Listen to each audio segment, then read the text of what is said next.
아빠, 저 여자. 엄마랑 너무 닮았어. 김정석의 피가 그 순간 얼어붙었다. 차가운 숨결을 남기고 떠난 아내의 손을 놓은 지 2년. 떨리는 손으로 사망진단서에 서명하고 그녀의 관 위에 첫 삽의 흙을 던진 순간이 아직도 생생한데 그가 고개를 돌리자마자 세상이 무너졌다. 그녀였다. 그 눈매, 입술의 곡선, 섬세한 손끝까지. 주유소 구석에 더러운 옷을 입고 앉아있는 그 여자는 죽은 아내와 똑같았다. 어떻게 죽은 사람과 똑같이 생긴 사람이 존재할 수 있을까? 아직도 슬픔 속에 허우적대는 그의 정신은 이 광경을 어떻게 받아들여야 할까? 김정석은 모른다. 이 만남이 오래된 가족의 상처를 헤집고 수십 년 묻혀있던 진실을 드러낼 거라는 사실을, 그리고 그 진실이 밝혀지는 순간 그들의 인생은 결코 예전과 같을 수 없다. 구독과 좋아요로 저희를 응원해주세요. 여러분의 하루에 감동을 전해드립니다. 안개가 자욱한 경부고속도로 위로 김정석의 현대 세단이 조심스럽게 미끄러져 나갔다. 늦가을의 차가운 비가 앞 유리창을 두드리는 소리가 마치 지난날의 울음소리처럼 들렸다. 뒷좌석에서는 8살 된 아들 민호가 태블릿에 열중해 있었다. 그의 작은 얼굴은 파란 빛으로 물들어 있었고 가끔씩 웃음소리가 흘러나왔다. 민호야, 배고프지 않니? 정석이 백미러로 아들을 바라보며 물었다. 아직이요, 아빠. 이 게임 너무 재밌어요. 아이의 대답에 정석은 쓸쓸히 미소 지었다. 이것은 아내 박지수가 폐암으로 세상을 떠난 지 2년 만에 떠나는 첫 여행이었다. 정석은 이 여행이 새로운 시작이 되길 바랐다. 지수의 마지막 숨결이 거친 병실 공기 속에 흩어진 그날 이후 그와 민호의 집은 마치 시간이 멈춘 박물관처럼 변해버렸다. 저기 휴게소에서 잠시 쉬었다 가자 정석이 방향 지시등을 켰다. 휴게소에 들어서자 갑작스러운 굶주림이 그를 덮쳤다.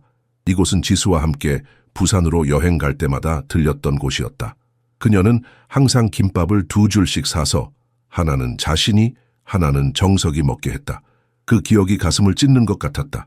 민호는 차에서 뛰어나와 다리를 폈다. 아빠, 저기 편의점에서 아이스크림 사도 돼요? 그래, 하지만 너무 오래 있지 말고. 정석의 말이 끝나기도 전에 민호는 달려갔다. 정석은 천천히 주유기로 향했다. 가을 하늘은 낯빛으로 가라앉아 있었고 머리 위로 지나가는 까마귀 한 마리가 불길한 느낌을 더했다. 그때 민호의 다급한 목소리가 들렸다. 아빠, 아빠, 빨리 와보세요. 정석은 심장이 덜컥 내려앉는 것을 느끼며 아들에게 달려갔다. 민호는 휴게소 한쪽 구석, 벚나무 아래 앉아있는 한 여자를 가리키고 있었다. 아빠, 저 할머니, 엄마랑 똑같아요, 똑같다고요. 정석은 처음에 아들의 말을 이해하지 못했다. 하지만 그 여자를 보는 순간 온 세상이 멈춘 듯했다. 헝클어진 머리카락, 더러운 한복 저고리, 초췌한 얼굴에도 불구하고 그 여자의 얼굴은 지수의 얼굴이었다. 똑같은 눈매, 똑같은 입술 곡선, 심지어 왼쪽 뺨에 있는 작은 점까지. 이럴 수가. 정석의 입에서 낮은 신음이 흘러나왔다. 그 여자는 비닐봉지에서 빵 조각을 꺼내 조심스럽게 먹고 있었다. 그녀의 손가락은 가늘고 길었다. 지수의 손가락처럼. 바람이 불 때마다 그녀는 몸을 움츠렸다. 지수가 추위를 타던 것처럼. 정석은 다리가 후들거리는 것을 느끼며 그녀에게 다가갔다. 심장은 미친 듯이 뛰었고 머릿속은 혼란스러웠다. 꿈인가? 환각인가? 아니면 세상이 그에게 던지는 잔인한 장난인가? 저기요. 그의 목소리는 떨렸다. 여자가 천천히 고개를 들어 그를 바라보았다. 그 순간 정석은 고통스러운 진실을 깨달았다. 눈빛이 달랐다. 지수의 눈은 항상 따뜻함과 지혜로 가득했지만 이 여자의 눈은 깊은 공허함과 고통으로 가득했다. 뭘 원하세요? 그녀의 목소리는 쉬어 있었지만 그 음색은 정석의 가슴을 찔렀다. 죄송합니다만 잠시 이야기 나눌 수 있을까요? 정석의 목소리는 바람 속에서 흔들렸다. 여자는 수년간의 거리 생활이 새긴 경계심 가득한 눈으로 그를 응시했다. 그녀의 얼굴에 묻은 먼지와 주름 사이로 정석은 자신의 꿈속에서 매일 밤 보던 얼굴을 발견했다. 갑자기 휴게소의 소음이 사라지고 세상은 오직 그들 둘만 존재하는 것처럼 느껴졌다. 당신에게 줄 것 없어요. 그녀의 목소리는 마치 오랜 시간 사용되지 않은 악기처럼 쉬어 있었다. 그냥 여기 앉아 있는 것뿐이에요. 정석은 그녀의 목소리에서 지수의 억양을 듣고 심장이 멎는 듯했다. 그 특유의 애요, 끝맺음, 말할 때 살짝 기울이는 고개, 손가락으로 머리카락을 쓸어 넘기는 습관까지. 아니요, 그게 아니라 정석이 말을 이으려 할 때 민호가 갑자기 달려와 여자 앞에 멈춰 섰다. 아줌마, 우리 엄마랑 닮았어요. 민호의 순진한 말에 여자의 눈이 흔들렸다. 잠시 혼란스러운 빛이 스쳐 지나가더니 이내 무표정으로 돌아왔다. 착각이에요, 어린이. 여자는 자리에서 일어나려 했다. 잠깐만요, 정석이 다급하게 외쳤다. 실례지만 혹시 가족이 계신가요? 어디 사시는지. 그녀는 대답 대신 낡고 해진 비닐봉지를 움켜쥐었다. 그 순간 봉지가 찢어져 몇 개의 빵 조각과 물병이 땅에 떨어졌다. 정석이 무의식적으로 도우려 몸을 굽히자 여자는 놀란 듯 뒤로 물러났다. 도와드리려는 것뿐입니다. 정석이 부드럽게 말했다. 여자는 잠시 그를 바라보았다. 그 눈빛에는 불신과 두려움, 그리고 무언가 알 수 없는 감정이 스쳐 지나갔다. 정석은 그 눈빛이 가슴을 찢는 것 같았다. 지수는 결코 그런 눈빛을 보인 적이 없었다. 그녀의 눈은 항상 사랑과 따뜻함으로 가득했다. 내버려 두세요. 여자는 떨어진 물건들을 서둘러 주워 담았다. 난 아무것도 원하지 않아요. 그녀는 휘청거리며 일어나 빠르게 걸어갔다. 정석은 그녀를 따라가려 했지만 민호가 그의 손을 잡아 당겼다. 아빠, 왜 그 아줌마가 엄마랑 똑같이 생겼어요? 엄마 동생이에요. 정석은 아들의 질문에 어떻게 대답해야 할지 몰랐다. 지수는 항상 자신이 외동딸이라고 했다. 형제 자매가 있었다는 말은 한 번도 없었다. 모르겠구나, 민호야. 정석은 여전히 여자가 사라진 방향을 바라보며 말했다. 하지만 알아내야겠어. 차로 돌아가는 길에 정석의 마음은 혼란스러웠다. 이것은 단순한 우연의 일치일까? 아니면 더 깊은 무언가가 있는 걸까? 민호는 뒷좌석에 앉아 다시 태블릿을 켰지만 그의 눈빛은 달라져 있었다. 아이도 무언가 이상함을 느낀 듯했다. 부산으로 향하는 동안 정석의 머릿속은 과거의 기억들로 가득 찼다. 지수가 처음 암 진단을 받았을 때의 충격, 마지막 항암 치료가 실패했다는 소식을 들었을 때의 절망, 그리고 병원 침대에서 그녀의 손을 잡고 있던 그 마지막 밤, 김치와 함께 밥 한 그릇만 먹고 싶어. 그것이 지수의 마지막 소원이었다. 하지만 그녀는 그 소원을 이루지 못했다. 호텔에 도착했을 때 민호는 이미 잠들어 있었다. 정석은 아들을 조심스럽게 안아 침대에 눕혔다. 그리고 창가에 서서 부산의 밤바다를 바라보았다. 파도가 밀려오고 나가는 모습이 마치 그의 혼란스러운 감정처럼 느껴졌다. 지수야, 그는 속삭였다. 내가 너를 찾은 걸까?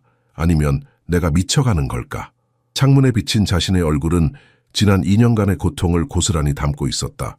그는 결심했다. 그 여자를 다시 찾아야 한다. 그녀가 누구든 무엇이든 반드시 알아내야만 했다. 새벽녘의 차가운 공기가 호텔 창문을 두드렸다. 정석은 밤새 한숨도 자지 못했다. 창밖으로 부산의 항구가 서서히 깨어나는 모습이 보였다. 어선들이 아침 물고기를 가득 싣고 돌아오고 포구의 할머니들은 이미 생선을 손질하기 시작했다. 지수는 항상 부산의 이른 아침을 좋아했다. 바다는 가장 먼저 하루를 시작하고 가장 늦게 잠드는 존재라고 말하곤 했다. 민호가 아직 깊이 잠든 침대를 조용히 빠져나와 정석은 어제의 휴게소로 돌아가기로 결심했다. 그 여자가 누구든 그가 환각을 본 것이 아닌지 확인해야 했다. 그는 침대 옆 메모지에 짧은 글을 남겼다. 아침 일찍 나갔다 올게. 깨면 룸서비스로 아침 먹어. 사랑해, 아빠. 새벽 안개가 피어오르는 고속도로를 달리는 동안 정석의 머릿속은 혼란스러웠다. 2년 전 지수의 장례식 날, 그는 그녀의 관 앞에서 다시는 눈물 흘리지 않겠다고 다짐했다. 하지만 그 약속은 지켜지지 않았다. 특히 민호가 밤중에 엄마가 보고 싶어요 라고 울 때면 정석은 화장실에 숨어 소리 없이 울곤 했다. 휴게소에 도착했을 때는 이미 아침 7시가 넘어 있었다. 정석은 어제 그 여자가 앉아있던 벚나무 아래로 달려갔다. 하지만 그곳에는 아무도 없었다. 그는 휴게소 주변을 뛰어다니며 구석구석을 살폈다. 아무도 없었다. 혹시 이 근처에 거지처럼 보이는 여자분 보셨나요? 어제 여기 벚나무 아래 계셨는데. 정석은 휴게소 직원에게 물었다. 아, 그 할머니요? 여기 자주 오세요. 가끔 음식 찌꺼기 주워 가시고 그래요. 젊은 직원이 대답했다. 오늘은 아직 못 봤어요. 그럼 어디 사는지 아세요? 이름이라도? 글쎄요. 주인장님은 박씨 할머니라고 부르시던데 이름인지는 모르겠고요. 어디 사는지는 더더욱 몰라요. 그냥 나타났다가 사라지는 길고양이 같은 분이에요. 정석은 차로 돌아와 좌석에 무겁게 앉았다. 손은 핸들을 잡고 있었지만 어디로 가야 할지 알 수 없었다. 박씨 할머니, 지수의 성이 박씨였다. 우연일까? 그는 차 안에서 1시간 넘게 기다렸다. 민호가 깨어 불안해할 텐데 라는 생각이 들었지만 그는 떠날 수 없었다. 햇살이 점점 강해지는 가운데 정석의 기억은 지수와의 첫 만남으로 돌아갔다. 대학 축제에서 그녀는 파란 원피스를 입고 있었다. 평범한 원피스였지만 지수가 입으니 마치 바다를 담은 듯 아름다웠다. 처음 본 순간 그는 그녀에게 끌렸다. 그것은 사랑이라기보다 강한 끌림. 마치 그들이 이전부터 서로를 알고 있었던 것 같은 느낌이었다. 어떻게 이런 일이 가능하지? 정석은 혼잣말을 했다. 그의 휴대폰이 울렸다. 민호였다. 아빠, 어디 있어요? 무서워요. 미안해, 아들. 금방 갈게. 아침 먹었니? 아니요, 아빠 기다리고 있었어요. 정석은 깊은 한숨을 내쉬었다. 아들을 혼자 두고 온 것이 자책감으로 다가왔다. 그는 시동을 걸었다. 30분 안에 갈게. 아빠가 맛있는 거 사갈게. 전화를 끊고 정석은 마지막으로 휴게소를 둘러보았다. 그 순간 멀리서 오는 여자의 모습이 보였다. 그는 차에서 뛰어나왔다. 하지만 가까이 다가가자 그녀는 지수와 닮은 점이 하나도 없는 전혀 다른 사람이었다. 정석은 천천히 차로 돌아왔다. 이 미스터리를 해결하기 위해서는 더 체계적인 접근이 필요했다. 그는 서울에 있는 오래된 친구, 형사 출신 김태훈에게 전화하기로 결심했다. 누군가 지수와 똑같이 생긴 사람이 부산 근처를 배회하고 있다는 사실을 태훈이라면 도울 수 있을 것이다. 부산의 하늘이 저녁빛으로 물들기 시작했다. 정석은 깔끔하게 준비된 배낭을 손에 들고 다시 휴게소로 향했다. 배낭 안에는 깨끗한 담요, 생수 몇 병, 도시락과 따뜻한 패딩 재킷이 들어있었다. 값비싼 선물은 아니었지만 거리에서 생활하는 사람에게는 필수적인 것들이었다. 오늘은 꼭 만나야 해. 정석은 도로 위 지나가는 차들을 바라보며 중얼거렸다. 휴게소에 도착하자 어제의 벚나무 아래 콘크리트 벤치에 배낭을 놓고 기다리기 시작했다. 한국의 가을 저녁은 빠르게 차가워졌다. 그는 한 번도 벗지 않았던 지수의 결혼 반지를 만지작거렸다. 반지에 새겨진 영원히라는 단어가 쓸쓸하게 느껴졌다. 정석은 그녀를 다시 만나면 뭐라고 말할지 계획하려 했다. 갑자기 당신은 제 죽은 아내와 똑같이 생겼어요 라고 말할 수는 없었다. 그건 분명 그녀를 놀라게 하고 도망가게 만들 것이다. 먼저 최소한의 신뢰를 쌓아야 했다. 어둠이 깊어가고 정석이 거의 포기할 무렵 그녀가 마침내 모퉁이를 돌아 나타났다. 그녀는 천천히 걸었고 바닥만 바라보고 있었다. 마치 수많은 거절과 실망으로 가득 찬 삶의 무게를 짊어진 듯한 모습이었다. 배낭을 발견하자 그녀는 주변을 살폈고 곧 정석을 발견했다. 그들의 시선이 마주쳤고 긴장감이 가득한 몇 초가 지나갔다. 정석은 그녀를 놀라게 하지 않기 위해 천천히 일어났다. 안녕하세요. 어제 만났던 왜 계속 나를 따라다녀요? 그녀의 목소리는 경계심으로 가득했지만 그 안에는 묘한 호기심도 섞여 있었다. 도와드리고 싶었어요. 그게 다예요. 정석이 배낭을 가리키며 말했다. 먹을 것과 따뜻한 옷이 있어요. 난 구걸하지 않아요. 그녀의 말은 단호했지만 몸은 배낭을 향해 미세하게 기울어져 있었다. 드리는 겁니다. 조건 없이. 정석은 한 걸음 물러서며 말했다. 원하시면 가져가세요. 그녀는 잠시 망설였다. 깊은 주름이 새겨진 그녀의 얼굴에 불신과 갈망이 교차했다. 마침내 그녀는 조심스럽게 다가와 배낭을 열어보았다. 깨끗한 담요를 발견하자 그녀의 손가락이 살짝 떨렸다. 그것은 마치 오랜 기억 속의 안락함을 만진 것 같은 반응이었다. 왜 이러는 거죠? 그녀가 정석을 올려다보며 물었다. 정석은 솔직하게 대답했다. 당신이 제가 소중히 여겼던 사람과 닮았어요. 그녀의 눈이 흔들렸다. 잠시 무언가를 기억하려는 듯한 표정이 스쳐 지나갔지만 곧 사라졌다. 그 사람은 어디 있나요? 그녀의 질문은 예상치 못한 것이었다. 정석은 목이 메었다. 돌아가셨어요. 2년 전에. 그녀는 고개를 끄덕였다. 그 간단한 동작에는 깊은 이해가 담겨 있었다. 그것은 마치 그녀도 상실의 고통을 알고 있다는 듯했다. 성함이 정석이 조심스럽게 물었다. 혹시 성함을 알 수 있을까요? 긴 침묵이 흘렀다. 늦가을의 차가운 바람이 벚나무 마지막 잎사귀들을 흔들었다. 저녁 어둠 속에서 그녀의 얼굴은 절반만 보였지만 정석은 그녀가 내면의 갈등을 겪고 있음을 느낄 수 있었다. 미영이요. 마침내 그녀가 말했다. 박미영. 그 이름은 정석의 귀에 희미한 종소리처럼 울렸다. 지수의 성과 같았다. 이것은 단순한 우연일까? 아니면 그가 찾던 실마리일까? 그녀는 배낭을 어깨에 걸치고 일어섰다. 고맙습니다만 다시는 찾아오지 마세요. 당신이 찾는 사람이 아니에요. 그녀가 떠나기 전 정석은 자신의 명함을 내밀었다. 혹시 필요한 게 있으시면 언제든지 연락 주세요. 미영은 명함을 바라보았지만 받지 않았다. 대신 고개를 살짝 숙이고 어둠 속으로 사라졌다. 정석은 그녀가 가져간 배낭에 자신의 연락처를 미리 적어두었다는 사실에 작은 위안을 느꼈다. 이름을 알게 된 순간 정석의 세계는 또 한 번 뒤흔들렸다. 박미영. 그 이름을 되뇌며 호텔로 돌아오는 길에 그는 계속해서 질문을 던졌다. 지수와 미영은 어떤 관계일까? 왜 그들은 똑같이 생겼을까? 지수는 외동딸이라고 항상 말했는데 진실은 무엇일까? 호텔 방에 돌아오자 민호는 이미 잠들어 있었다. 정석은 아들의 이마에 가볍게 키스하고 창가로 향했다. 부산의 야경이 창문 너머로 빛났다.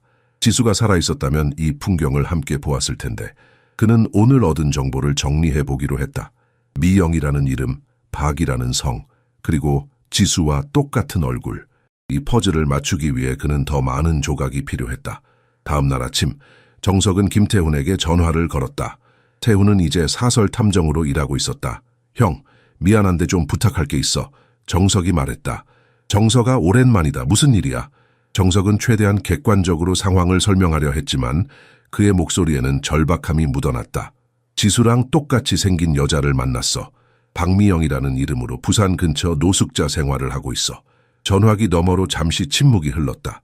정석아, 그게 정말이야? 아니면 환각이 아냐 형. 민호도 봤어. 정말 지수와 똑같은 얼굴이야. 태우는 한숨을 쉬었다. 알았어. 내가 할 수 있는 만큼 알아볼게. 하지만 기대는 너무 하지 마. 신원불명의 노숙자를 추적하는 건 쉽지 않아. 전화를 끊고 정석은 조심스러운 계획을 세웠다. 민회계는 아빠가 사업상 만남이 있다고 말하고 호텔에 신뢰할 수 있는 포모에게 잠시 아이를 맡겼다. 그리고 서울로 돌아가 지수의 부모님을 찾아가기로 했다. 아빠, 언제 돌아와요? 민호가 물었다. 내일 저녁에는 돌아올게. 아빠가 중요한 일이 있어서 그래. 정석은 아들의 머리를 쓰다듬었다. 착하게 있어. 알았지? 서울로 향하는 KTX 안에서 정석은 창밖으로 지나가는 풍경을 바라보았다. 가을의 마지막 색채들이 한국의 시골 풍경을 물들이고 있었다. 지수는 이런 계절 여행을 좋아했다. 특히 단풍이 물든 산을 보면 어린아이처럼 기뻐했다. 서울에 도착하자마자 그는 지수의 부모님이 사는 강남의 아파트로 향했다. 도착해서 초인종을 누르자 박영호 씨가 문을 열었다. 지수의 아버지는 2년 전보다 훨씬 더 늙어 보였다. 정석 씨? 이게 웬일이야? 박 씨는 놀란 눈으로 사위를 바라보았다.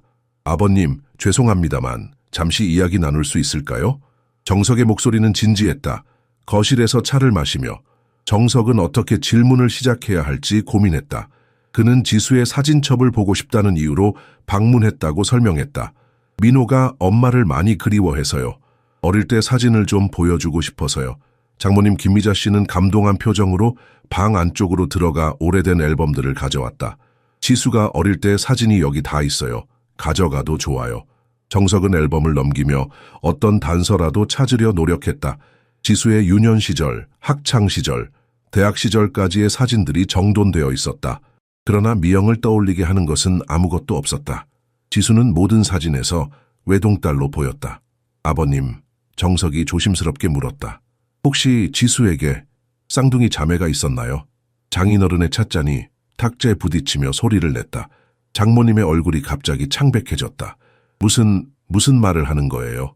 장모님의 목소리가 떨렸다. 그 순간 정석은 자신이 무언가 중요한 것을 건드렸다는 것을 깨달았다. 정석은 장인과 장모의 반응에서 눈을 떼지 못했다.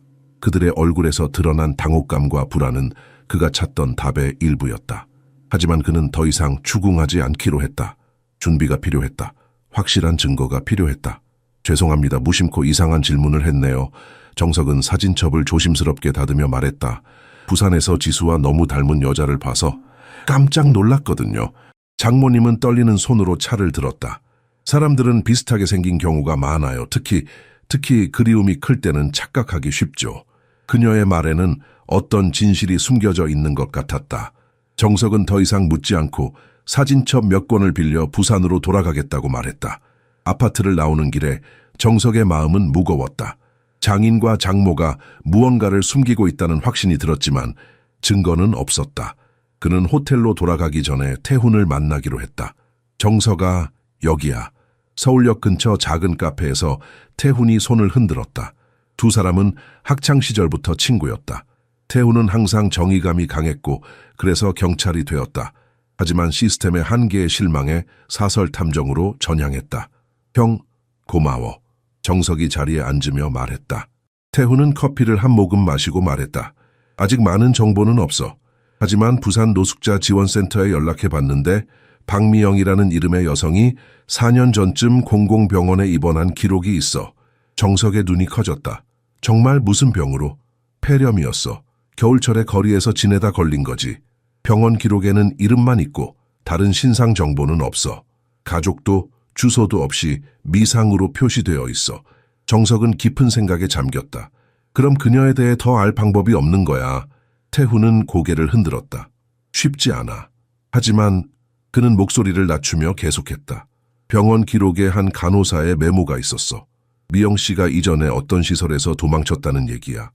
시설이라면 요양원 같은 건가? 아니, 아마도 보호시설이었을 거야. 부산 근처에 햇살의 집이라는 곳이 있었어. 버려진 아이들을 위한 곳이었지.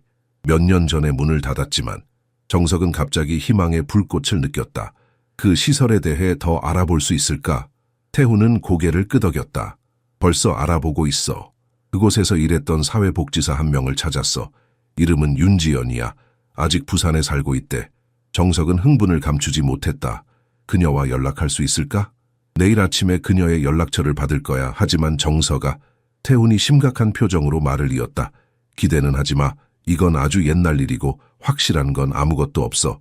정석은 창밖으로 내리기 시작한 가을비를 바라보았다. 알아. 하지만 적어도 시도는 해봐야 해. 다시 부산으로 향하는 KTX 안에서 정석은 장인어른 내외의 반응과 태훈이 알아낸 정보를 연결지으려 했다. 그의 머릿속에서는 하나의 가설이 형성되기 시작했다. 만약 미영이 지수의 쌍둥이 자매라면, 그리고 어떤 이유로 그녀가 가족과 분리되어 보호시설에서 자랐다면, 하지만 왜 부모는 한 아이는 키우고 다른 아이는 포기했을까? 그리고 더 중요한 것은 지수는 이 모든 것을 알고 있었을까? 정석은 손에 든 지수의 어린 시절 사진을 바라보았다. 해맑게 웃고 있는 그녀의 모습은 그가 알던 지수 그대로였다. 하지만 이제 그 사진에는 뭔가 부족한 것이 느껴졌다. 마치 프레임 바깥에 있어야 할 누군가가 빠진 것처럼. KTX가 부산역에 도착했을 때 정석은 결심했다. 윤지연을 만나 모든 것을 알아내야 했다. 지수를 위해, 미영을 위해, 그리고 무엇보다 진실을 위해. 부산으로 돌아온 정석은 호텔에서 민호를 만났다. 아들은 아버지를 보자마자 달려와 안겼다. 그 작은 품에서 정석은 잠시 안정을 찾았다. 아들의 존재만이 이 혼란스러운 상황에서 그를 붙들어주는 닻이었다. 아빠, 서울에서 뭐 했어요? 민호가 호기심 가득한 눈으로 물었다. 정석은 부드럽게 웃었다. 할아버지 할머니 만나고 왔어. 내 사진 많이 보여드렸지. 그는 아들에게 진실을 말할 수 없었다. 아직은 아니었다. 먼저 모든 것을 명확히 해야 했다. 민호가 잠든 후 정석은 태훈에게서 받은 윤지연의 연락처를 확인했다.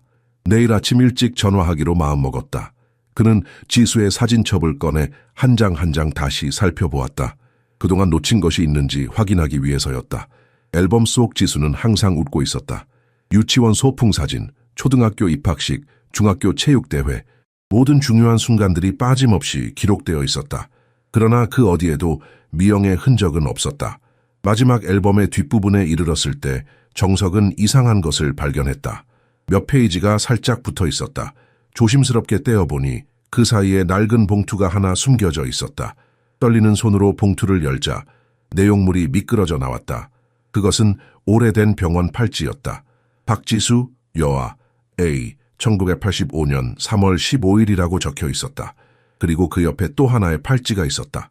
박미영, 여아, B, 1985년 3월 15일. 정석의 심장이 빠르게 뛰기 시작했다. 이것은 쌍둥이 출생을 증명하는 결정적인 증거였다. 미영은 정말로 지수의 쌍둥이 자매였던 것이다. 하지만 왜 이 사실이 숨겨져 있었을까? 봉투 안에는 작은 메모도 있었다. 장모님의 필체로 보이는 글씨로 용서해 주세요라고만 적혀 있었다. 정석은 가슴이 무거워지는 것을 느꼈다. 그는 아마도 지수의 가족이 오랫동안 숨겨온 비밀을 발견한 것이다. 다음 날 아침 정석은 윤지연에게 전화를 걸었다. 그녀는 처음에는 경계했지만 정석이 상황을 설명하자 놀랍게도 만남에 동의했다. 네, 미영 씨를 기억합니다. 하지만 어떻게 그녀와 연결되셨나요? 윤지연의 목소리에는 의심이 묻어 있었다. 제 아내가 그녀와 쌍둥이 자매인 것 같습니다. 제가 직접 설명드리고 싶습니다. 그들은 오후에 부산 해운대 근처 카페에서 만나기로 했다. 정석은 태훈에게도 연락해 발견한 병원 팔찌에 대해 알렸다.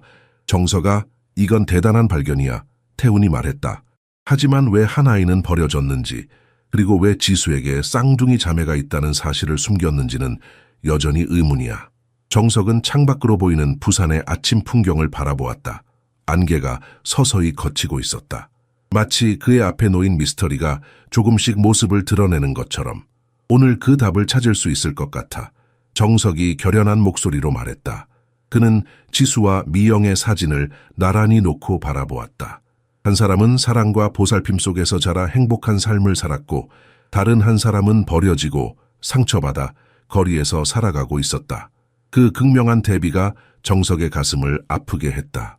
지수야, 그는 사진을 향해 속삭였다. 내 자매를 찾았어. 이제 진실을 밝힐 거야. 해운대 해변이 내려다 보이는 카페 창가에 정석은 앉아 있었다. 11월의 바다는 차분하고 회색빛이었다. 관광객들은 거의 없었고 몇몇 노인들만이 모래사장을 천천히 걷고 있었다. 정석은 이런 고요함이 지수는 좋아했다는 것을 기억했다. 그녀는 항상 진짜 바다는 사람들이 떠난 후에 볼 수 있어 라고 말했다. 카페 문이 열리고 40대 중반으로 보이는 여성이 들어왔다. 단정한 차림새와 지친 눈빛이 그녀가 사회복지사로서 오랜 시간 일해온 것을 말해주고 있었다. 정석이 손을 들어 인사하자 그녀가 다가왔다. 김정석 씨죠? 윤지연입니다. 그녀는 공손하게 인사하며 자리에 앉았다. 만나주셔서 감사합니다. 정석이 진심 어린 목소리로 말했다. 주문한 차가 나오자 정석은 지수의 사진과 발견한 병원 팔찌를 꺼내 보여주었다. 윤지연의 눈이 놀라움으로 커졌다. 정말 놀랍네요. 그녀가 팔찌를 자세히 살펴보며 말했다. 미영 씨가 햇살에 집에 왔을 때는 5살이었어요. 버려진 아이들 중 하나였죠. 5살이요? 그럼 처음 5년은 어디서? 정석의 질문이 끊겼다. 윤지연은 깊은 한숨을 내쉬었다. 기록에 따르면 처음에는 가족과 함께 살았대요. 하지만 무슨 이유에서인지 그녀는 시설에 맡겨졌어요. 원래는 일시적인 것이었는데 결국 영구적이 되었죠. 정석은 조심스럽게 물었다. 미영 씨는 자신의 가족에 대해 뭔가 기억하나요? 거의 없어요. 하지만 윤지연은 잠시 망설이다 계속했다. 그녀는 종종 꿈에서 자신과 똑같이 생긴 소녀를 본다고 했어요. 우리는 그것을 그저 외로운 아이의 상상력이라고 생각했죠. 하지만 이제 보니 정석의 가슴이 조여왔다. 미영은 무의식적으로 지수를 느끼고 있었던 것이다. 쌍둥이 사이에 신비로운 연결이 있었던 걸까? 미영 씨는 시설에서 어땠나요? 정석이 물었다. 윤지연의 표정이 어두워졌다. 조용하고 내성적이었어요. 다른 아이들과 잘 어울리지 못했죠. 하지만 그림 그리기를 좋아했어요. 놀라울 정도로 재능이 있었죠. 그녀는 잠시 기억을 더듬는 듯했다. 16살 때 그녀는 갑자기 사라졌어요. 도망친 거죠. 우리가 아무리 찾아도 찾을 수 없었어요.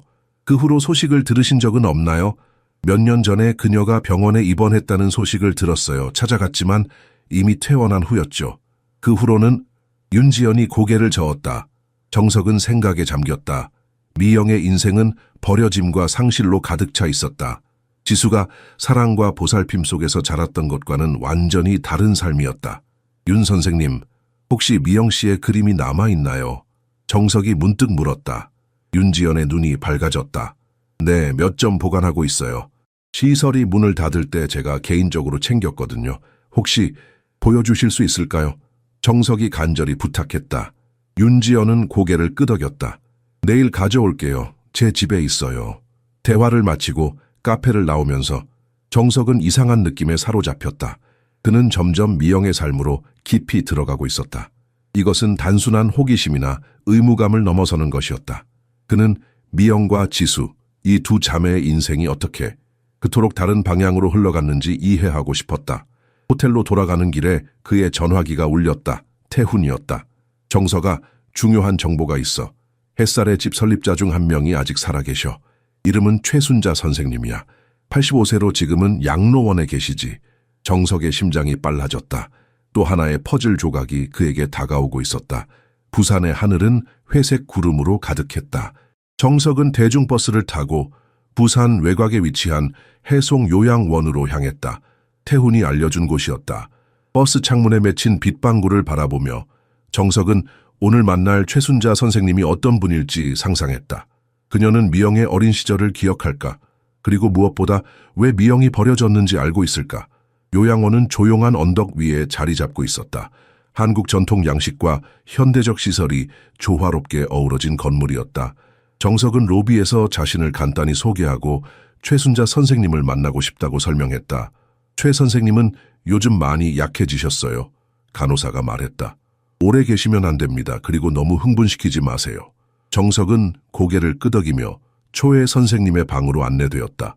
방문을 열자 작은 체구의 노인이 창가 의자에 앉아 있었다. 그녀의 얼굴은 주름으로 가득했지만 눈빛은 여전히 맑고 선명했다. 안녕하세요, 최 선생님. 저는 김정석입니다. 정석이 공손히 인사했다. 노인은 천천히 고개를 들어 정석을 바라보았다. 젊은이, 무슨 일로 이 늙은이를 찾아왔나요? 정석은 준비해온 사진을 꺼냈다. 지수와 미영의 사진이었다. 이 두 사람에 대해 여쭤보러 왔습니다. 최 선생님의 손이 떨리기 시작했다. 그녀는 사진을 자세히 보더니 깊은 한숨을 내쉬었다. 박씨 쌍둥이, 세월이 참 빠르구나. 정석의 심장이 빠르게 뛰었다. 그럼 정말 쌍둥이가 맞군요. 그들에 대해 기억하시는 게 있으신가요? 노인은 천천히 고개를 끄덕였다. 미영이가 우리 시설에 왔을 때 그 아이의 눈에는 이미 깊은 상처가 있었어요. 5살 아이의 눈이 그렇게 슬플 수가 없는데 초회 선생님은 먼 기억 속으로 돌아간 듯했다. 그 부모는 경제적으로 너무 어려웠어요. 쌍둥이를 모두 키울 형편이 안 된다고 했죠. 처음에는 일시적인 보호를 요청했어요. 상황이 나아지면 데려가겠다고. 하지만 데려가지 않았군요. 정석이 말했다. 네, 몇 번 방문했지만 점점 뜸해졌어요. 그러다 아예 오지 않게 됐죠. 아이는 계속 부모를 기다렸어요. 매주 토요일 면회 시간이 되면 현관에 앉아 기다렸죠. 하지만 노인의 목소리가 떨렸다. 정석은 가슴이 찢어지는 듯한 고통을 느꼈다. 어린 미영이 부모를 기다리며 현관에 앉아있는 모습이 눈앞에 그려졌다. 그 기다림이 실망으로 그리고 마침내 체념으로 변해가는 과정을 그 부모님이 왜 다시 오지 않았는지 아시나요? 정석이 조심스럽게 물었다. 최 선생님은 슬픈 미소를 지었다. 사람들은 자신의 죄책감을 피하기 위해 잊어버리는 방법을 택하기도 해요. 아마도 그들은 다른 딸과 함께 새 삶을 살기 위해 과거를 지우기로 했을 거예요. 정석은 미영이 햇살의 집에서 자라는 동안 지수는 부모의 사랑을 독차지하며 자랐다는 생각에 마음이 무거워졌다. 그리고 지수는 자신에게 쌍둥이 자매가 있다는 사실을 전혀 몰랐던 것이다. 미영이는 어떤 아이였나요? 정석이 물었다. 조용하고 내성적이었지만 마음은 따뜻했어요. 그림 그리기를 좋아했죠. 그리고 자주 같은 꿈을 꾼다고 했어요. 자신과 똑같이 생긴 소녀가 나오는 꿈을. 정석은 목이 메었다. 지수도 가끔 이상한 꿈을 꾼다고 말했었다. 그것이 미영과의 연결이었을까? 16살에 도망쳤다고 들었습니다. 정석이 말했다. 초회 선생님의 눈에 눈물이 고였다. 네, 그날 밤 그 아이의 서랍에는 쪽지 하나가 있었어요. 내 진짜 가족을 찾으러 간다고. 요양원을 나온 정석은 빗속을 걸었다. 우산을 가져오지 않았지만 그는 비에 젖는 것도 느끼지 못했다. 마음은 미영의 이야기로 가득 차 있었다. 버려진 아이, 사라진 자매, 깨어진 약속들, 그리고 그 모든 것을 모른 채 살아온 지수. 버스 정류장 벤치에 앉아 정석은 중대한 결정을 내렸다. 더 이상 도망칠 수 없었다. 장인과 장모에게 진실을 물어야 했다. 그는 서울행 버스를 타고 오후 내내 여정을 이어갔다. 창밖으로 지나가는 한국의 시골 풍경은 평화로워 보였지만 그의 마음은 폭풍우 속에 있었다. 서울에 도착한 것은 이미 저녁이 깊어가는 시간이었다. 정석은 곧장 장인의 아파트로 향했다. 초인종을 누르자 잠시 후 장모님이 문을 열었다. 정석이? 이 시간에 웬일이니? 김미자 씨의 얼굴에 놀라움이 번졌다. 죄송합니다만 장인어른과 꼭 이야기해야 할 것이 있습니다. 거실로 들어서자 박영호 씨가 신문을 내려놓고 일어났다. 정석의 굳은 표정을 보고 그도 심각해졌다. 무슨 일이냐, 정석아? 정석은 가방에서 병원 팔찌와 미영의 사진을 꺼내 테이블 위에 올려놓았다. 순간 방 안의 공기가 얼어붙는 것 같았다. 장모님의 얼굴이 창백해졌고 장인은 숨을 크게 들이쉬었다. 미영을 만났습니다. 정석의 목소리는 조용했지만 단호했다. 지수의 쌍둥이 자매죠. 장모님이 의자에 주저앉았다. 눈물이 그녀의 주름진 뺨을 타고 흘러내렸다. 장인은 창가로 걸어가 밖을 바라보았다. 그의 어깨가 무겁게 처져 있었다. 어떻게 찾았니? 장인의 목소리는 쉬어 있었다.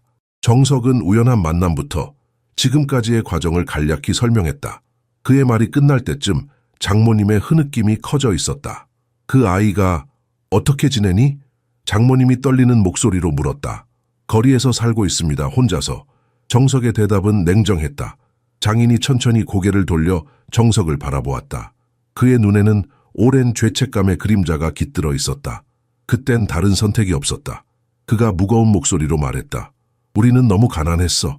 쌍둥이가 태어났을 때 한 아이도 제대로 키울 형편이 안 됐는데 둘을 처음에는 잠시만 맡기려 했어요. 장모님이 끼어들었다. 상황이 나아지면 데려오려고 했는데 그런데 왜 데려오지 않으셨죠? 정석의 목소리에는 비난이 묻어 있었다. 장모님의 울음소리가 커졌다. 장인은 깊은 한숨을 내쉬었다. 시간이 지날수록 더 어려워졌다. 미영이를 데려오면 지수에게 우리가 그동안 거짓말을 했다는 걸 설명해야 했고 그 아이가 받을 상처가 두려웠어. 그래서 한 아이는 버리기로 한 거군요. 정석의 말은 날카로웠다. 버린 게 아니야. 장인이 갑자기 소리쳤다. 우린 그저 그의 목소리가 약해졌다. 그래, 우린 비겁했다. 매일 밤 그 죄책감으로 살아왔다. 장모님이 일어나 방 안쪽으로 사라졌다. 잠시 후 그녀는 작은 상자를 들고 돌아왔다. 떨리는 손으로 상자를 열자 그 안에는 작은 아기 양말 한 쌍이 들어있었다. 쌍둥이가 태어났을 때 산 거예요. 그녀가 속삭였다. 한 쌍은 지수가 신었고 다른 한 쌍은 그녀는 말을 잇지 못했다. 정석은 작은 양말을 바라보았다. 30년이 넘는 세월 동안 소중히 간직된 이 물건은 결코 잊지 못한 딸에 대한 사랑과 그들이 짊어진 죄책감의 증거였다. 미영에게 줘도 될까요? 정석이 물었다. 장모님은 눈물 어린 눈으로 고개를 끄덕였다. 제발, 우리 대신 사과해줘. 용서받을 수 없다는 걸 알지만 부산으로 돌아온 정석은 미영을 다시 찾아야 한다는 사명감으로 가득 찼다. 이제 그는 단순한 호기심이 아닌 진실을 전달해야 한다는 책임감을 느꼈다. 작은 아기 양말 한 쌍을 주머니에 넣고 그는 다시 그녀를 찾아 나섰다. 처음에는 휴게소로 갔지만 그녀는 보이지 않았다. 주변 상인들에게 물어보며 그는 부산 곳곳을 헤매었다. 사흘째 되는 날, 그는 마침내 남포동 근처 작은 공원에서 미영을 발견했다. 그녀는 벤치에 앉아 비둘기들에게 빵 부스러기를 던지고 있었다. 미영 씨, 정석이 조심스럽게 다가갔다. 그녀는 놀라서 고개를 들었다. 경계심 가득한 눈빛이었지만 이내 그를 알아보고 약간 누그러졌다. 또 왔네요. 그녀의 목소리는 담담했다. 정석은 그녀 옆에 앉아도 될지 물었고 미영은 고개를 끄덕였다. 그는 자신이 알아낸 모든 것을 이야기하기 시작했다. 지수가 그녀의 쌍둥이 자매였다는 사실, 부모님이 경제적 어려움 때문에 그녀를 시설에 맡겼다는 것, 그리고 그 부모님이 지금도 그녀를 기억하고 있다는 것까지. 미영의 얼굴은 이야기가 진행될수록 점점 굳어졌다. 마침내 정석이 말을 마쳤을 때 그녀의 눈에는 차가운 분노가 서려 있었다. 그래서요? 이제 와서 무슨 소용이 있죠? 그녀의 목소리는 떨렸다. 30년이 넘는 세월 동안 그들은 어디 있었나요? 내가 추위에 떨 때, 배고플 때, 아플 때 정석은 무슨 말을 해야 할지 몰랐다. 그녀의 분노는 정당했다. 그 어떤 변명도 위로의 말도 30년의 버려진 시간을 돌려줄 수 없었다. 미영 씨, 이건 당신 부모님이 보내신 거예요. 정석은 조심스럽게 아기 양말을 꺼냈다. 미영은 양말을 바라보았다. 처음에는 혼란스러운 표정이었지만 이내 그것이 무엇인지 깨달았다. 그녀의 손이 미세하게 떨리기 시작했다. 태어났을 때 내 것이었나요? 그녀의 목소리는 거의 들리지 않을 정도로 작았다. 네, 쌍둥이였으니까 두 쌍을 샀대요. 한 쌍은 지수가 신었고 다른 한 쌍은 정석은 말을 잇지 못했다. 미영은 천천히 손을 뻗어 양말을 만졌다. 그것은 그녀가 결코 경험하지 못한 과거, 누리지 못한 사랑의 흔적이었다. 그녀의 눈에 눈물이 고였다. 지수는 어떤 사람이었어요? 미영이 마침내 물었다. 정석은 깊은 숨을 내쉬었다. 지수에 대해 이야기하는 것은 여전히 고통스러웠지만 그는 미영에게 진실을 알려주고 싶었다. 지수는 따뜻하고 친절했어요. 항상 다른 사람을 먼저 생각했죠. 웃음이 많았고 그림 그리는 것을 좋아했어요. 그림이요? 미영의 눈이 커졌다. 네, 취미로 수채화를 그렸어요. 특히 바다 풍경을. 미영의 입가에 희미한 미소가 번졌다. 나도 그림 그리는 걸 좋아해요. 지금은 재료가 없어서 못 그리지만 그들 사이에 이상한 침묵이 내려앉았다. 그것은 적대적인 침묵이 아니라 서로를 이해하기 시작하는 침묵이었다. 제 아들이 있어요. 정석이 조심스럽게 말했다. 민호라고. 지수와 제 아들이에요. 당신을 닮았어요. 미영은 잠시 생각에 잠겼다. 아이는 몇 살인가요? 8살이에요. 똑똑하고 착한 아이예요. 미영의 눈에 다시 눈물이 고였다. 그것은 자신이 결코 만나지 못했던 자매의 아들, 자신의 피와 살을 나눈 조카에 대한 생각 때문이었다. 만나 볼 수 있을까요? 그녀의 질문은 간신히 들릴 정도였다. 정석은 따뜻하게 미소 지었다. 물론이죠. 민호도 당신을 만나고 싶어 할 거예요. 정석은 민호에게 미영의 존재를 어떻게 설명해야 할지 고민했다. 아직 어린아이에게 이 복잡한 가족사를 이해시키는 것은 쉽지 않을 것이다. 하지만 민호는 놀랍도록 직관적인 아이였다. 어쩌면 그는 이미 무언가를 느끼고 있는지도 모른다. 호텔 방으로 돌아온 정석은 민호가 태블릿으로 게임을 하고 있는 것을 발견했다. 아이의 옆에 앉아 게임을 잠시 구경한 후 그는 조심스럽게 말을 꺼냈다. 민호야, 아빠가 내게 이야기해 줄 것이 있어. 민호는 태블릿을 내려놓고 호기심 어린 눈으로 아버지를 바라보았다. 뭔데요, 아빠? 기억해? 우리가 처음 부산에 왔을 때 휴게소에서 본 그 아주머니. 엄마랑 닮은 사람이요. 민호가 곧바로 대답했다. 그래, 사실은 그분이 엄마의 쌍둥이 자매셔. 네 이모가 되시는 분이야. 민호의 눈이 동그래졌다. 진짜요? 엄마한테 쌍둥이가 있었어요? 왜 전에 말 안 했어요? 정석은 깊은 숨을 들이마셨다. 엄마도 몰랐어. 아주 어릴 때 두 사람이 헤어졌거든. 할아버지, 할머니가 사정이 있으셨어. 민호는 잠시 생각에 잠겼다. 8살 아이치고는 놀라울 정도로 깊은 생각을 하는 것 같았다. 그럼 이모는 엄마가 돌아가신 것도 몰라요? 정석의 가슴이 아팠다. 응, 그래. 이모는 지금까지 엄마에 대해 아무것도 몰랐어. 불쌍하다. 민호의 목소리는 작았지만 깊은 공감이 담겨 있었다. 민호야, 이모를 만나보고 싶니? 정석이 조심스럽게 물었다. 민호는 망설임 없이 고개를 끄덕였다. 네, 엄마랑 똑같이 생겼다면 꼭 보고 싶어요. 다음 날, 정석은 미영에게 전화했다. 그가 전날 작은 휴대폰을 선물했기 때문에 가능한 일이었다. 그들은 해운대 근처 조용한 카페에서 만나기로 했다. 미영은 정석이 선물한 새 옷을 입고 나타났다. 단정한 회색 원피스와 가디건이었다. 그녀의 머리는 깨끗이 빗어 넘겨져 있었고 얼굴은 깨끗이 씻은 상태였다. 그 모습은 정석이 처음 만났을 때와는 판이하게 달랐다. 하지만 여전히 그녀의 눈에는 깊은 상처와 불안이 서려 있었다. 민호는 처음에는 수줍어했지만 곧 용기를 내어 미영에게 다가갔다. 안녕하세요, 이모.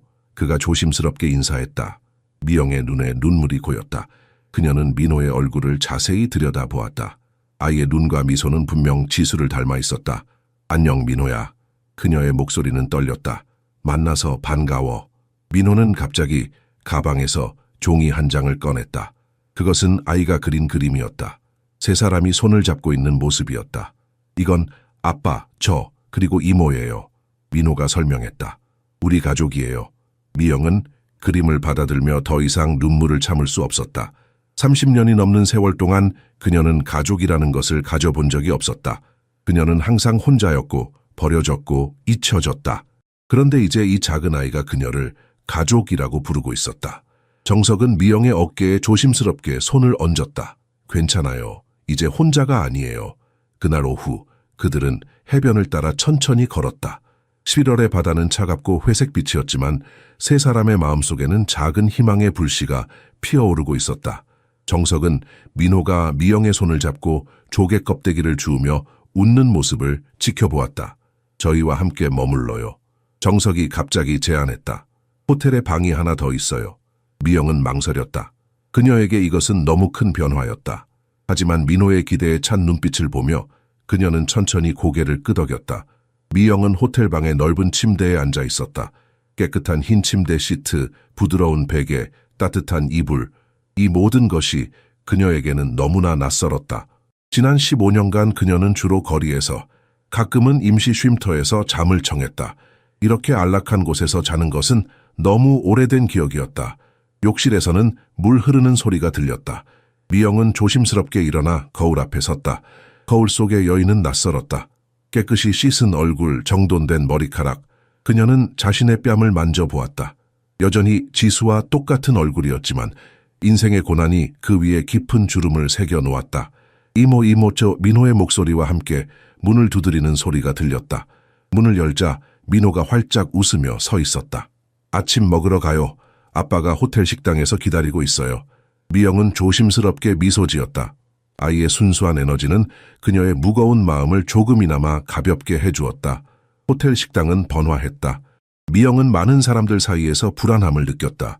오랜 시간 사회에서 고립되어 살아온 그녀에게 이런 장소는 위협적으로 느껴졌다. 정석은 그녀의 불편함을 눈치채고 조용한 구석 자리를 골랐다.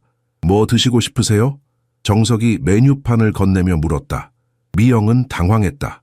메뉴판의 화려한 요리 이름들과 비싼 가격표를 보니 머리가 어지러웠다. 마지막으로 제대로 된 식당에서 식사한 것이 언제였는지 기억조차 나지 않았다. 저 아무거나 괜찮아요. 그녀가 작은 목소리로 대답했다. 정석은 이해심 가득한 미소를 지으며 세 사람 모두를 위해 전통 한식 세트를 주문했다. 미영은 음식이 나오자 먹는 것을 주저했다. 하지만 민호가 천진난만하게 그녀의 그릇에 밥을 담아주는 모습에 그녀의 마음이 녹아내렸다. 이모, 김치찌개 맛있어요. 엄마도 항상 이거 좋아하셨대요. 민호가 말했다. 미영은 조심스럽게 한 숟가락을 입에 넣었다.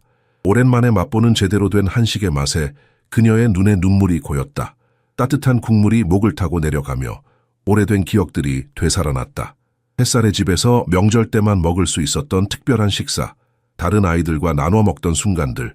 식사 후 정석은 그녀에게 조심스럽게 제안했다. 미영 씨, 부산에 여성 노숙자 지원센터가 있어요. 새희망의 집이라고 윤지연 선생님이 추천해 주셨어요. 한번 가보시겠어요? 미영은 경계심을 드러냈다. 시설에 다시 들어가라는 건가요? 아니요, 그런 게 아니에요. 정석이 서둘러 설명했다. 그곳은 자립을 돕는 곳이에요. 당신만의 공간을 가질 수 있고 필요한 도움을 받을 수 있어요. 억지로 있을 필요도 없고요. 미영은 창밖으로 보이는 부산 바다를 바라보았다. 파도가 밀려왔다 나가는 모습이 그녀의 혼란스러운 마음과 닮아 있었다.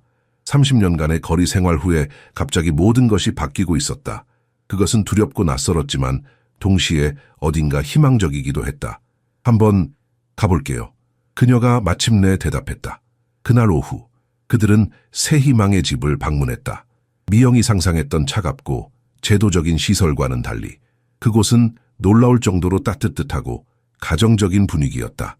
담장도 철창도 없었다. 대신 작은 정원과 밝은 색채의 건물이 그들을 맞이했다. 센터장 최은주는 미영을 진심으로 환영했다. 그녀는 미영의 상황을 판단하거나 동정하지 않았다. 대신 존중과 이해심으로 대했다. 여기서는 당신의 과거가 아닌 미래에 집중합니다.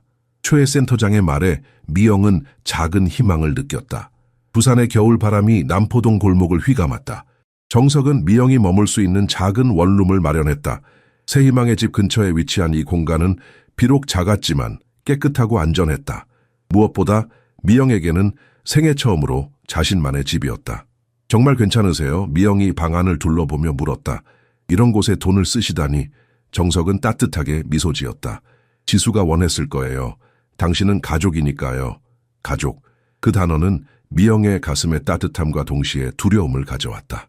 그녀는 이런 갑작스러운 변화가 꿈처럼 느껴졌다. 언제 깨어날지 모르는 꿈. 그러나 날이 갈수록 미영은 조금씩 변화했다. 새희망의 집에서 정기적으로 상담을 받기 시작했고 작은 일자리도 찾았다.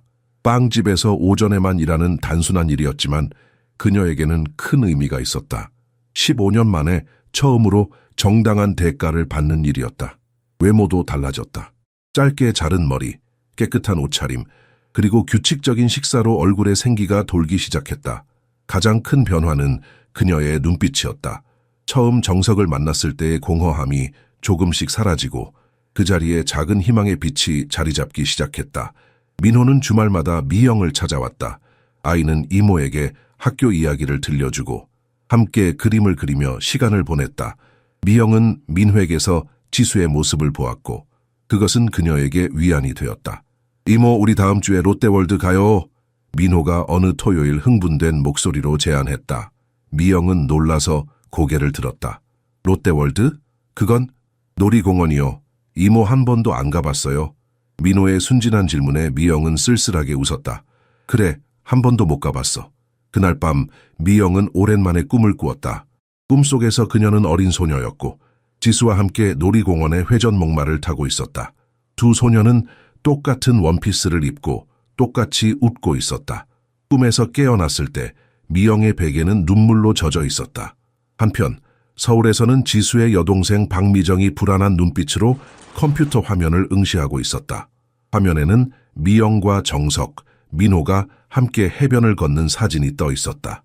얼굴 인식 프로그램이 미영의 신원을 불명으로 표시하고 있었다. 도대체 이 여자가 누구지? 미정이 이를 갈며 중얼거렸다. 지수가 사망한 후 미정은 형부인 정석과 조카 민호를 자신의 영향력 아래 두기 위해 노력해왔다. 특히 지수의 유산 중 상당 부분을 차지하는 가족 회사의 주식은 미정의 탐욕을 자극했다. 정석이 회사 경영에 무관심한 사이 미정은 차근차근 권력을 확대해왔다. 하지만 이제 갑자기 나타난 이 낯선 여자가 모든 계획을 위협하고 있었다. 더 충격적인 것은 그 여자가 지수와 똑같이 생겼다는 점이었다. 사장님, 조사 결과가 나왔습니다. 미정의 비서가 보고서를 건넸다. 그 여자는 박미영이라고 하며 최근까지 부산에서 노숙자로 생활했습니다. 김정석 씨와는 약 2주 전에 처음 만났습니다. 미정은 보고서를 훑어보다가 갑자기 얼어붙었다. 출생 날짜가 지수와 정확히 같았다. 그녀의 얼굴이 창백해졌다. 불가능해. 그녀가 속삭였다. 쌍둥이라고? 그럼 유산 문제가? 미정은 즉시 행동에 나섰다. 그녀는 부산의 한 작은 인터넷 뉴스 사이트에 지불할 금액을 언급하며 전화를 걸었다. 박미영이라는 여자에 대한 기사를 써주셨으면 합니다. 내용은 제가 보내드릴게요. 그녀의 눈빛은 차갑게 빛났다. 누군가의 행복이 그녀의 계획을 방해하도록 놔둘 수 없었다. 전직 노숙자, 재벌가 접근, 의문의 여성 정체는 부산일보 인터넷판의 작은 기사 제목이 미영의 눈에 들어왔다. 그녀는 새희망의 집에서 제공하는 컴퓨터로 우연히 그 기사를 발견했다. 기사 내용은 악의적이었다. 미영의 사진이 무단으로 사용되었고 그녀를 의문의 여성으로 묘사하며 정석에게 접근한 목적이 의심스럽다는 암시를 담고 있었다. 심지어 가짜 인터뷰까지 실려 있었다. 미영의 손이 떨렸다. 거리생활 15년 동안 그녀는 모욕과 무시에 익숙해졌지만 이것은 달랐다. 그녀가 겨우 찾기 시작한 새로운 삶, 가족, 존엄성을 누군가 의도적으로 파괴하려 하고 있었다. 원룸으로 돌아온 미영은 문을 잠그고 침대에 웅크렸다. 지난 몇 주간의 변화가 너무 빨랐다. 갑자기 찾아온 행복이 이렇게 쉽게 무너질 수 있다는 사실이 그녀를 두렵게 했다. 어쩌면 이것이 운명이었을지도 모른다. 그녀 같은 사람은 행복해질 자격이 없다는 오래된 믿음이 다시 고개를 들었다. 전화기가 울렸지만 받지 않았다. 정석의 이름이 화면에 떠 있었다. 이어서 문자가 왔다. 미영 씨, 기사 봤어요. 걱정 마세요. 해결할 방법을 찾고 있어요. 하지만 미영은 대답하지 않았다. 그날부터 그녀는 모든 연락을 끊었다. 전화를 받지 않고 문자에 답하지 않았다. 원룸에서 나가지 않고 빵집 일도 그만두었다. 그녀는 다시 껍질 속으로 숨어 들어갔다. 정석은 매일 그녀의 원룸을 찾았다. 때로는 민호와 함께, 때로는 혼자서. 하지만 미영은 문을 열어주지 않았다. 그녀는 창문 틈으로 밖을 내다보며 떠나가는 그들의 뒷모습을 바라보았다. 특히 민호의 실망한 얼굴을 볼 때마다 가슴이 찢어지는 듯했지만 그녀는 이것이 모두를 위한 최선이라고 스스로를 설득했다. 일주일이 지났을 때 최은주 센터장이 찾아왔다. 미영 씨, 문 좀 열어줄래요? 잠깐만 이야기해요. 그녀의 부드러운 목소리가 문 너머로 들렸다. 미영은 망설였지만 마침내 문을 열었다. 최 센터장은 충격을 숨기지 못했다. 일주일 만에 미영은 다시 예전의 모습으로 돌아가 있었다. 헝클어진 머리, 다크서클이 짙게 내려앉은 눈, 창백한 얼굴. 무슨 일이 있었던 거예요? 최 센터장이 물었다. 미영은 웃으려 했지만 그것은 슬픈 미소에 가까웠다. 내가 꿈을 꾸었나 봐요. 나 같은 사람이 보통 사람들처럼 살 수 있다는 꿈을. 미영 씨, 초회 센터장이 안타까운 표정으로 그녀의 손을 잡았다. 당신은 충분히 자격이 있어요. 그 기사는 누군가의 악의적인 의도로 쓰여진 거예요. 미영은 고개를 저었다. 상관없어요. 어차피 내가 이 세계에 속하지 않는다는 걸 깨달았어요. 그건 당신이 결정할 일이에요. 남들이 정해주는 게 아니라. 초회 센터장의 목소리는 단호했다. 우리 센터에 사람들이 찾아왔어요. 당신을 지지하는 사람들이요. 미영은 놀라서 고개를 들었다. 무슨 뜻이에요? 내일 오후 3시에 센터로 와보세요. 직접 확인하세요. 다음 날 용기를 내어 센터를 찾은 미영은 놀라운 광경을 목격했다. 정석과 민호는 물론이고 윤지연 선생님, 최순자 할머니, 빵집 사장님, 그리고 새희망의 집의 여성들이 모여 있었다. 그들 앞에는 한 여성 기자가 서 있었다. 미영 씨, 제가 김수진입니다. 부산일보의 진짜 기자고요. 그녀가 미영에게 다가왔다. 저희 신문에 실린 기사는 허위였습니다. 누군가 돈을 주고 작성한 것이었죠. 진실을 알리고 싶어요. 당신의 이야기를 들려주시겠어요? 미영은 주변을 둘러보았다. 모두의 눈빛에서 진심 어린 지지와 응원을 읽을 수 있었다. 특히 민호의 맑은 눈빛이 그녀의 마음을 움직였다. 이모, 돌아와 주세요. 민호가 작은 목소리로 말했다. 부산의 겨울 햇살이 새희망의 집 창문을 통해 따스하게 비추었다. 미영은 김수진 기자 앞에 앉아 있었다. 처음에는 떨리는 목소리로 시작했지만 이야기를 풀어갈수록 그녀의 목소리는 힘을 얻었다. 저는 태어나자마자 버려졌습니다. 미영이 차분히 말했다. 5살 때 기억부터 시작해야 할 것 같네요. 햇살의 집에서 자랐고 16살에 그곳을 떠났습니다. 수지는 미영의 이야기를 집중해서 들으며 메모를 했다. 정석은 옆에서 때때로 미영의 어깨에 손을 얹어 안심시켰다. 민호는 다른 방에서 센터 직원들과 그림을 그리고 있었다. 미영은 거리 생활의 실상을 숨김없이 털어놓았다. 추위와 배고픔, 사람들의 무시와 폭력, 생존을 위해 해야 했던 일들까지. 그녀의 이야기는 한국 사회가 외면해온 그림자를 적나라하게 드러냈다. 지수 씨를 언제 알게 되셨나요? 수진이 조심스럽게 물었다. 2주 전이요. 미영이 쓴웃음을 지었다. 그녀가 제 쌍둥이 자매였다는 사실을 그녀가 죽은 후에야 알게 됐어요. 그 말에 수진의 얼굴이 놀라움으로 가득 찼다. 그럼 그 허위 기사에서 주장한 것처럼 재산을 노린 것이 아니었군요. 제가 어떤 재산이 있는지도 몰랐어요. 지금도 모르고요. 그냥 처음으로 가족을 만난 것뿐이었어요. 인터뷰가 끝나갈 무렵 미영은 마지막 말을 덧붙였다. 저는 스캔들이 아닙니다. 저는 사람입니다. 그리고 아무도 더 이상 저를 지울 수 없어요. 수진의 기사는 다음날 신문의 특집면에 실렸다. 버려진 쌍둥이의 재회, 한국 사회가 외면한 진실이라는 제목의 그 기사는 미영의 삶을 정직하게 담아냈다. 사진에는 미영이 새희망의 집에서 다른 여성들을 가르치는 모습이 담겨 있었다. 기사의 반응은 폭발적이었다. 소셜미디어에서 미영의 이야기가 급속도로 퍼졌고 수많은 지지 메시지가 쏟아졌다. 몇몇 방송국에서는 인터뷰 요청이 들어왔고 여성 인권단체에서는 강연을 제안했다. 믿을 수 없어요. 미영이 정석에게 말했다. 사람들이 제 이야기를 듣고 싶어 한다니 당신의 이야기는 힘이 있어요. 정석이 대답했다. 많은 사람들에게 용기를 줄 수 있을 거예요. 그러나 이 긍정적인 변화 속에서도 어두운 그림자가 드리워지고 있었다. 서울에서 미정은 분노로 떨고 있었다. 그녀의 계획은 역효과를 낳았고 이제 미영은 더 많은 지지를 받고 있었다. 이대로 둘 수 없어. 미정이 차가운 목소리로 말했다. 법적 조치를 취해야겠어. 다음 날 정석은 충격적인 소식을 전해받았다. 미정이 법원에 소송을 제기한 것이다. 소장에는 미영이 가족의 재산에 위협을 가하고 있으며 민호의 상속권을 침해할 수 있다는 주장이 담겨 있었다. 더 나아가 미정은 미영의 신원에 대한 법적 확인을 요구했다. 이게 무슨 소리야? 정석이 법률 서류를 들고 분노했다. 미영 씨는 어떤 재산도 요구한 적 없어. 정석은 즉시 변호사 친구 이상현에게 연락했다. 상현은 재벌 가문의 법적 분쟁을 전문으로 하는 변호사였다. 이건 단순한 소송이 아니야. 상현이 서류를 검토한 후 말했다. 누군가 당신과 미영 씨를 갈라놓으려는 시도야. 우리는 미영 씨의 법적 지위를 확실히 해야 해. 정석과 미영은 서로를 바라보았다. 이제 그들에게는 법정 싸움이 기다리고 있었다. 하지만 이번에는 미영이 혼자가 아니었다. 서울중앙지방법원 앞은 이른 아침부터 취재진들로 북적였다. 미영의 이야기가 전국적인 관심사가 되면서 이날의 재판은 단순한 가족 분쟁을 넘어 한국 사회의 계급과 정의에 관한 상징적인 사건으로 부각되고 있었다. 미영은 정석이 준비해준 단정한 네이비 블루 정장을 입고 법원에 도착했다. 그녀의 머리는 단정하게 묶여 있었고 얼굴에는 옅은 화장이 되어 있었다. 얼핏 보면 그녀는 평범한 30대 중반의 직장 여성처럼 보였다. 하지만 그녀의 눈에 깃든 깊은 슬픔과 결연함은 일반적인 여성과는 다른 인생을 살아왔음을 말해주고 있었다. 법정 안으로 들어서자 미영은 처음으로 미정과 마주쳤다.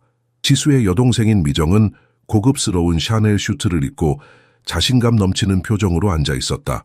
그녀의 옆에는 한국에서 가장 유명한 변호사 중 한 명인 강태우가 자리하고 있었다. 괜찮으세요? 정석이 미영의 팔을 부드럽게 잡으며 물었다. 미영은 천천히 고개를 끄덕였다. 네, 이제 도망치지 않을 거예요. 재판장이 입장하고 재판이 시작되었다. 미정 측 변호사 강태우는 먼저 미영의 신원에 대한 의혹을 제기했다. 그는 미영이 지수의 쌍둥이 자매라는 증거가 불충분하며 이것이 금전적 이득을 위한 사기일 수 있다고 주장했다. 재판장님, 피고인은 최근까지 노숙자 생활을 하던 사람입니다. 갑자기 재벌 가문의 일원이라고 주장하는 것은 매우 의심스럽습니다.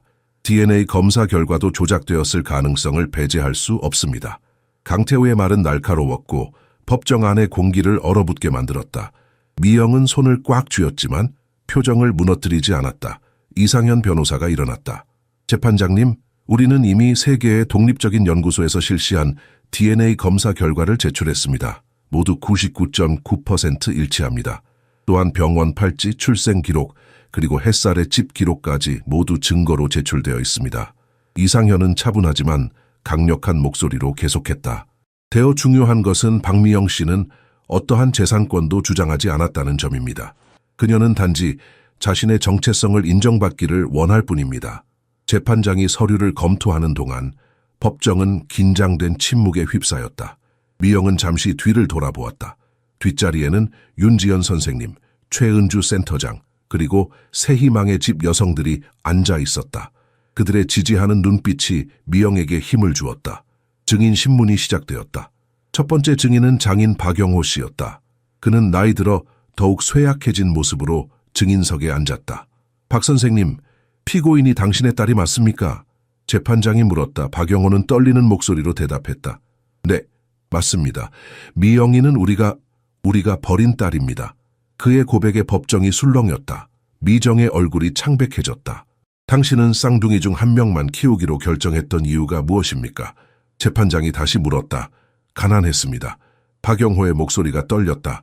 두 아이를 모두 키울 형편이 안 됐어요. 하지만 그건 변명이 아닙니다. 우리는 잘못된 선택을 했고 평생 후회했습니다. 미영의 눈에서 눈물이 흘러내렸다. 그것은 분노의 눈물이 아니라 오랜 상처가 마침내 인정받는 데서 오는 해방감의 눈물이었다. 갑작스러운 반전은 재판 중반에 일어났다. 이상현 변호사가 새로운 증거를 제출한 것이다. 법적 싸움이 끝난 지 한 달, 봄의 첫 기운이 부산의 거리를 따뜻하게 감싸고 있었다. 미영은 해운대 해변을 따라 천천히 걸었다. 바다는 언제나처럼 광활했지만 오늘따라 더 푸르고 생기 있게 느껴졌다. 재판은 예상치 못한 방향으로 끝났다. 이상현 변호사가 제출한 새로운 증거는 미정의 회사 자금 횡령 증거였다. 지수가 사망한 후 미정은 회사 자금을 개인 계좌로 빼돌리고 허위 계약서를 작성해왔다. 이 사실이 밝혀지자 법원은 미정의 소송을 기각했을 뿐만 아니라 그녀에 대한 별도의 형사조사를 지시했다. 미영은 법적으로 지수의 쌍둥이, 자매임이 인정되었다. 하지만 그녀는 어떤 재산도 요구하지 않았다. 대신 그녀는 자신의 삶을 재건하는 데 집중하기로 했다. 미영 아줌마, 민호의 목소리가 들렸다. 미영은 웃으며 돌아보았다. 민호와 정석이 그녀를 향해 달려오고 있었다. 민호는 손에 종이배를 들고 있었다. 바다에 띄워볼래요? 민호가 종이배를 내밀었다. 좋지. 미영이 따뜻하게 웃으며 대답했다. 그들은 함께 바닷가에 앉아 종이배를 물에 띄웠다. 작은 배는 파도 위에서 춤추듯 멀어졌다. 저 배처럼 자유롭네요. 미영이 중얼거렸다. 정석은 그녀의 손을 조심스럽게 잡았다. 두 사람 사이에는 지난 몇 개월간 특별한 감정이 자라고 있었다. 처음에는 지수에 대한 그리움과 미영의 닮은 모습 때문이라고 생각했지만 점차 정석은 미영이라는 사람 자체를 보게 되었다. 그녀의 강인함, 따뜻함, 삶에 대한 의지가 그를 끌어당겼다. 회사는 어떻게 됐어요? 미영이 물었다. 다시 경영에 참여하기로 했어요. 정석이 대답했다. 지수가 남긴 것을 제대로 지켜야겠다고 생각했거든요. 민호를 위해서라도. 미영은 고개를 끄덕였다. 그녀는 정석의 결정을 지지했다. 지수의 유산은 소중히 지켜져야 했다. 저도 결정한 게 있어요. 미영이 말했다. 네일아트 학원에 등록했어요. 자격증을 따서 작은 가게를 열고 싶어요. 정말요? 그거 좋은 생각이네요. 정석이 기뻐했다. 새 희망의 집 여성들에게도 기술을 가르치고 싶어요. 그들도 자립할 수 있게요. 민호가 갑자기 뛰어왔다. 이모, 조개 찾았어요. 미영은 민호가 내민 작은 조개 껍데기를 받아들었다. 완벽하게 하얀 조개 껍데기였다. 이모 드릴게요. 행운의 조개래요. 민호가 자랑스럽게 말했다. 미영은 조개를 꼭 쥐며 민호를 안았다. 그녀의 마음은 따뜻함으로 가득 찼다. 이것이 가족의 느낌이구나라고 그녀는 생각했다. 그날 저녁, 그들은 미영의 새 아파트에서 저녁 식사를 했다. 정석의 도움으로 그녀는 작지만 깨끗한 아파트를 임대할 수 있었다. 식탁에는 미영이 직접 만든 김치찌개와 반찬들이 놓여 있었다. 이모가 요리를 이렇게 잘하는지 몰랐어요. 민호가 김치찌개를 맛있게 먹으며 말했다. 미영은 쑥스러운 듯 웃었다. 새 희망의 집에서 배웠어. 요리사 할머니가 가르쳐 주셨거든. 식사 후 민호가 잠든 사이 정석과 미영은 베란다에 나와 밤하늘을 바라보았다. 지수가 알면 기뻐할 거예요. 정석이 문득 말했다. 당신을 찾게 되어서. 미영은 고개를 끄덕였다. 가끔 꿈에서 그녀를 만나요. 웃고 있어요, 항상. 미영 씨. 정석이 조심스럽게 말을 꺼냈다. 앞으로도 우리와 함께 해주세요. 민호에게도 저에게도 당신이 필요해요. 미영은 잠시 말없이 바다를 바라보았다. 그녀의 눈에는 더 이상 공허함이 없었다. 대신 평온함과 희망이 깃들어 있었다. 네, 그녀가 마침내 대답했다. 함께 할게요. 봄바람이 그들의 머리카락을 부드럽게 쓰다듬었다. 미영은 가슴 깊은 곳에서 평화를 느꼈다. 오랜 어둠 끝에 그녀는 마침내 빛을 찾았다.